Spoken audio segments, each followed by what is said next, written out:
think we're looking at a world where that there are big realms, spiritual realms. There's good, there's evil, and they are slugging it out for the souls of mankind. And my question is, why are we even important? Little old flawed humanity, why are we important in that process where the big realms are slugging it out over us? And I think there's bigger things at play here. And institutions that purport to touch on the divine are necessarily going to be affected by that slugfest that's going on between good and evil. Every morning when I wake up, I actually pray that I don't deceive myself. You know, your mind is a very funny place. It's your second thought and your first action that you're responsible for. Your first thought, throw it away. Stuff that happens in your own life. The results you get from actually appealing to a power greater than yourself, you know? And I mean, I don't think it's any secret. I am flawed in the fact that I am by nature born an alcoholic, right? I did drugs, I did alcohol, so, and there was nothing that could stop me from doing that. Nothing. So I was really kind of you're on a downhill run.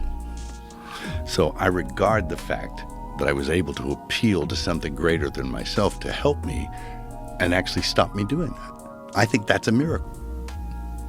I think what you're being asked to do is to think about other people and other things more than yourself, because it's kind of an ego disease. Yeah.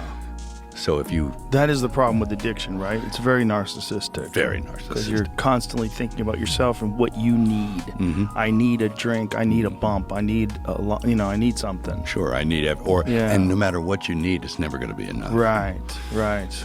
So you actually have to appeal to something outside that you consider bigger and better than yourself, which instantly kind of pushes you more in the direction of humility. because you're not the center of the universe anymore. Right. And that you can't do it. And the first step in any of that sort of stuff is accepting that you are powerless over it. That's the most powerful step you can do, is that you're powerless. When you realize that, you're like, okay. Yeah. There's fuck all I can do about this. I have to appeal to something better than me. And that to me is a miracle. Yeah. Yeah. Well, it's a very uniquely human thing, the ability to course correct, and also just the concept of addiction in the first place. Sure. You know, it's a very uniquely human thing that we all know that there's dark roads our mind can go down, and then we wonder, like, what is the purpose of these dark thoughts? Mm-hmm. What is the purpose of this destructive behavior that we're all prone to in some way, shape, or form? What is the purpose of everything? Yeah. I mean, like, really? Right. I mean, why am I here? What's the meaning of this? Yeah. And I'm looking for purpose, and what is it we're here for? I think, you know, we have to leave some stuff, but you have to leave some good stuff. You can leave plenty of bad stuff, you know, and it's and we're all prone that way. I often think about, you know, the human race as a whole. You know, you think about guys like, you know, Stalin or Hitler or Chairman Mao, and I'm pretty sure I'm not going to be sharing a cell in the afterlife with those guys. You know? Right. I don't know where I'll be on the ladder, but depends on how you end up, right? Well, that's it. Yeah. It really is. It's like, you know, and we're allowed to make mistakes, and we do. We are so flawed, and I'm more flawed than anyone, you know. So you have to think about the other side. You have to think about what comes next. Is there a next? Yes, there is. I believe there is, and I think it's depends on how you live now.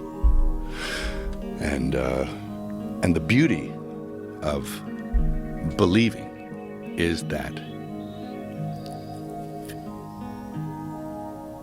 even for your transgressions, you can be forgiven and you can be redeemed, but it's all up here.